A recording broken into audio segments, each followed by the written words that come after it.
Hello students, आज हम लोग बातें करेंगे AEC2 इन्वायरमेंटल साइंस। ये यूजी सेमेस्टर 2 में पढ़ना है। इसमें कौन कौन से टॉपिक्स हैं, कितने यूनिट्स हैं, ये सारी बातों पर हम लोग चर्चा करेंगे।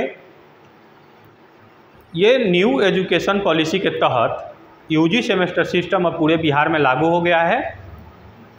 तो जो भी स्टूडेंट यूजी सेमेस्टर सिस्टम में इनरोल है या इनरोल होने जा रहे हैं, वे लोग मेरे चैनल से जुड़ेंगे।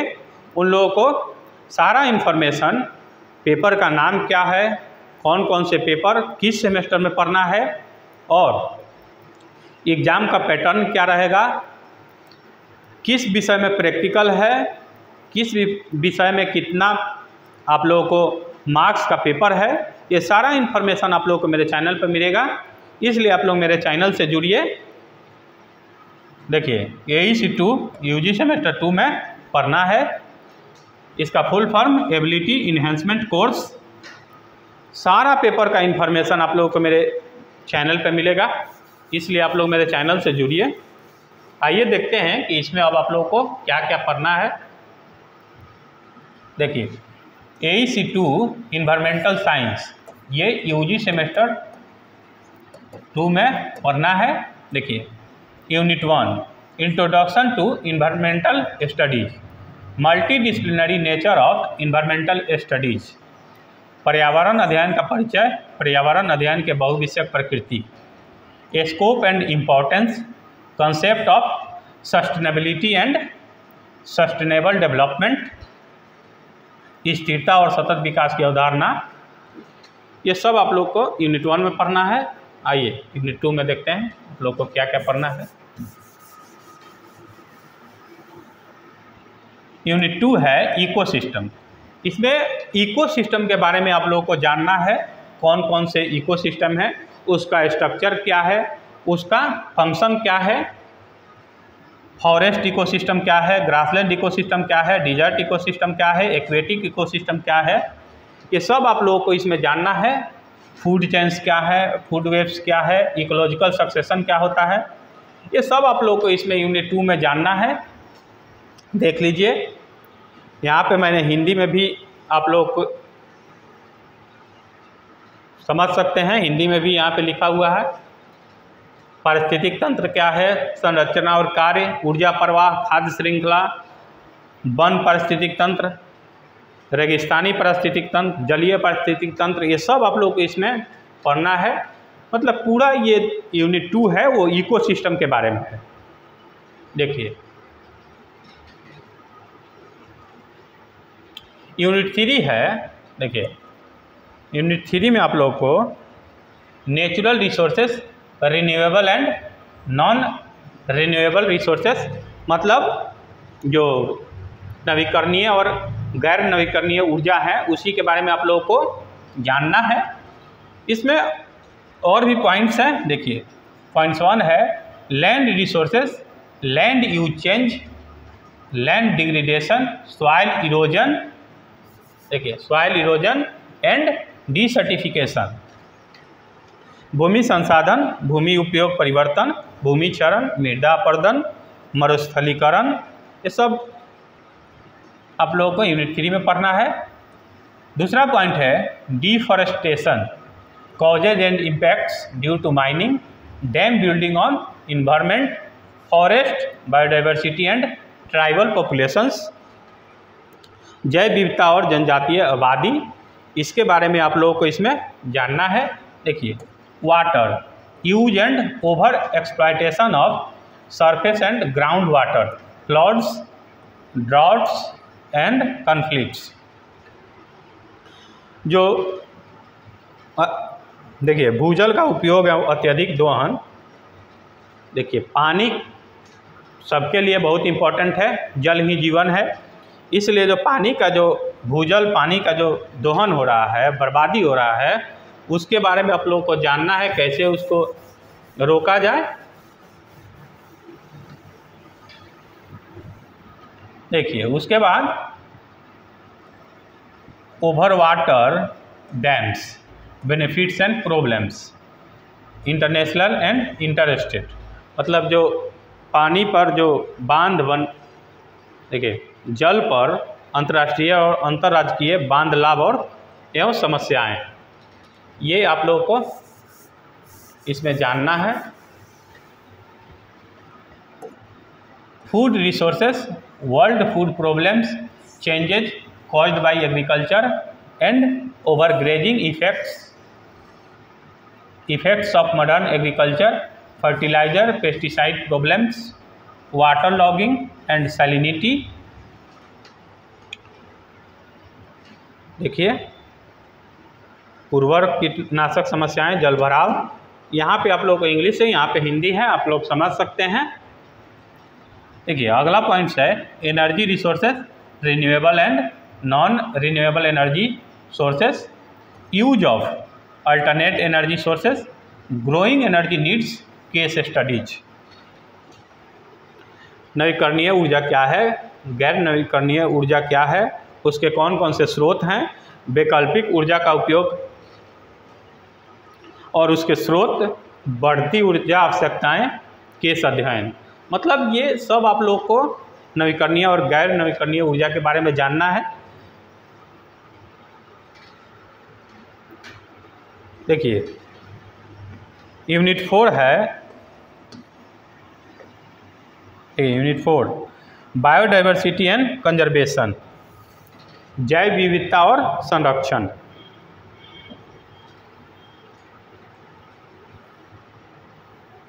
देखिए इसमें आप लोगों को 4 पॉइंट्स हैं, देख लीजिए। फर्स्ट है levels of biological diversity, genetic species and ecosystem diversity, biogeographic zones of India, biodiversity patterns and global biodiversity hotspots. इसमें आप लोगों को जैव विविधता के जितने भी प्रकार हैं ये सब आप लोगों को इसमें जानना है। भारत के जैव भौगोलिक क्षेत्र, जैव विविधता पैटर्न, वैश्विक जैव विविधता हॉटस्पॉट, ये पॉइंट 1 में आप लोगों को जानना है। पॉइंट 2 है India as a mega biodiversity nation, endangered and endemic species of India, threats to biodiversity, habitat loss and poaching of wild life, man wild life conflicts, biological invention. देखिए भारत एक विशाल जैव विविधता वाले राष्ट्र के रूप में भारत के लुप्तप्राय और अस्थानिक प्रजातियां, जैव विविधता के लिए खतरा, आवास हानि, वन्य जीवों का अवैध शिकार, मानव वन्य जीव संघर्ष और जैविक आक्रमण। मतलब इन्वायरमेंट के परिवर्तन के कारण बहुत से ऐसे जीव हैं जिनका दिन पर दिन वो माने लुप्त होते जा रहे हैं, गायब होते जा रहे हैं। यही सब इसमें आप लोगों को जानना है। देखिए conservation of biodiversity, in Tsechu and x Tsechu conservation of biodiversity. देखिए जैव विविधता का संरक्षण, जैव विविधता का यथास्थान और पूर्व स्थान संरक्षण, कैसे जैव विविधता का संरक्षण किया जाए, ये सब इसमें आप लोग को जानना है। देखिए इसमें लास्ट पॉइंट है ecosystem and biodiversity services, ecological, economic, social, ethical and aesthetics and informational value. ये सब आप लोगों को यूनिट 4 में पढ़ना है। देखिए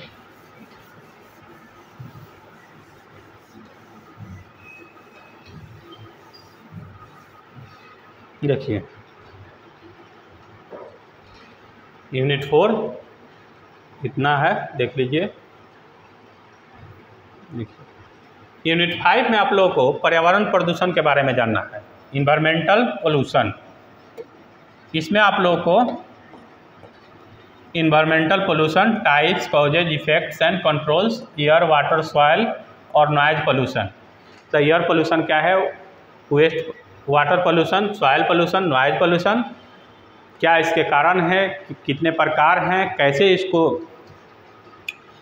कंट्रोल किया जाए, ये सब आप लोग को इसमें जानना है। Nuclear hazards and human health risks, solid waste management, control measures of urban and industrial waste pollution case studies, यानी कैसे जो शहरी और औद्योगिक अपशिष्ट के नियंत्रण के उपाय किया जाए, ये सब आप लोगों को इसमें जानना है।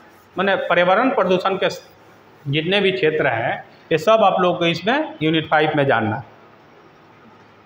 देखिए यूनिट 6 में आप लोगों को पर्यावरण को सुरक्षित करने के लिए, बचाने के लिए जो भी सरकार द्वारा पॉलिसी बनाई गई है उसी के बारे में आप लोगों को इसमें जानना है। देखिए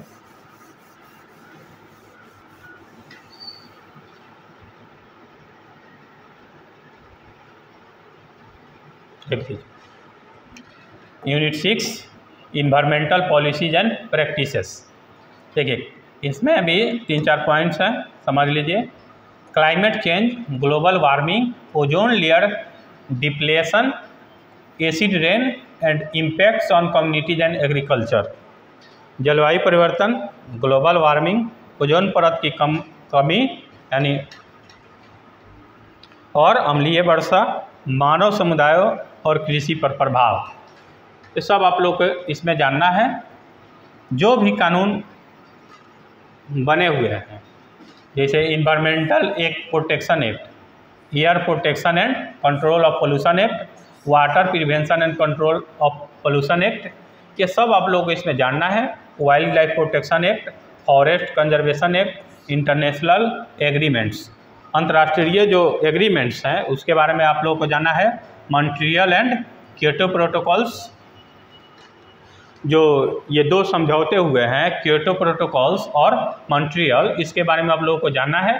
कन्वेंशन ऑन बायोलॉजिकल डाइवर्सिटी, जैव विविधता पर जो भी कन्वेंशन हुए हैं, देखिए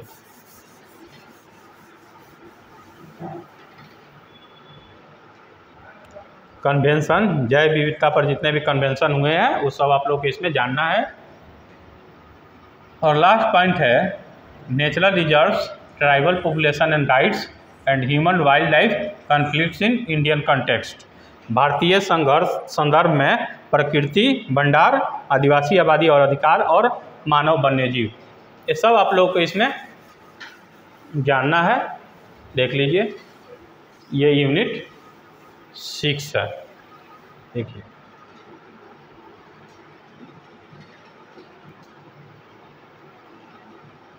यूनिट जो 7 है मानव समुदाय और पर्यावरण। देखिए इसमें आप लोगों को ह्यूमन पॉपुलेशन ग्रोथ, मानव जनसंख्या वृद्धि, इम्पैक्ट्स ऑन इन्वायरमेंट, पर्यावरण, मानव स्वास्थ्य और कल्याण पर प्रभाव, human health and welfare, resettlement and rehabilitation of project affected persons case studies, परियोजना से प्रभावित व्यक्तियों का पुनर्वास मामले का अध्ययन। ये पॉइंट 2 है। पॉइंट 3 में देखिए disaster management, floods, earthquake, cyclones, landslides, water conservation, rain water harvesting, water shade management, water land reclamation. मतलब इसमें कैसे जल को संरक्षण किया जाए, कैसे जो वर्षा का जल है उसको संचय किया जाए, ये सब आप लोगों को इसमें जानना है। कैसे कि आने वाले समय में सबसे बड़ी समस्या जो उभर के आएगा वो जल ही होगा। जल ये सबसे बड़ी समस्या हम लोगों के सामने आने वाला है, इसलिए जल का कैसे संरक्षण किया जाए ये सब आप लोगों को इसमें जानना है। अब आइए देखते हैं, इसमें 2 पॉइंट्स और हैं। Environment movements, Chipko, silent valley, Bishnoi of Rajasthan, जो भी पर्यावरण को बचाने के लिए आंदोलन हुए हैं उसमें ये जो आंदोलन है चिपको, साइलेंट वैली और बिश्नोई ऑफ राजस्थान, इसके बारे में आप लोग को जानना है। Environmental ethics, role of Indian and other religions and cultures in environmental conservation, माने जो पर्यावरण संरक्षण है उसमें भारतीय और अन्य धर्मों का भूमिका। तो इसलिए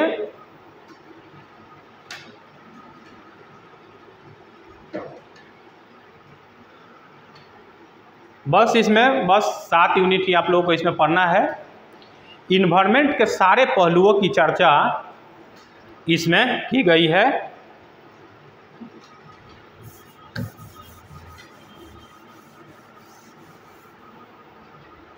देखिए, ये आप लोगों को कुछ प्रैक्टिकल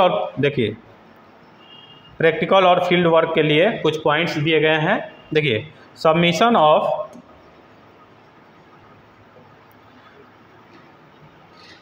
थोड़ा सा जूम कर दे रहा हूँ। देखिए,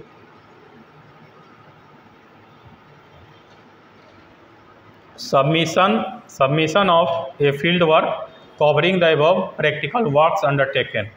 देखिए, इसमें जो 4 टॉपिक दिए गए हैं देख लीजिए।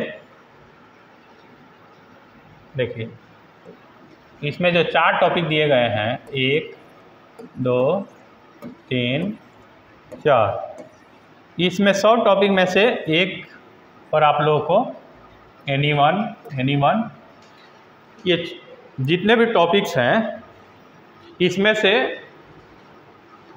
100 भी टॉपिक में से एक पर आप लोगों को प्रोजेक्ट वर्क तैयार करना है, जिससे आप लोगों को पर्यावरण के बारे में पता चल सके। इसलिए ये जो पेपर है बहुत ही इम्पोर्टेंट है। और ऐसे ही इन्फॉर्मेशन के लिए आप लोग मेरे चैनल से जुड़िए, मेरे चैनल को सब्सक्राइब करिए और बेल आइकन को दबाइए, जिससे आप लोगों को मेरे नए वीडियो का नोटिफिकेशन मिलता रहे। धन्यवाद।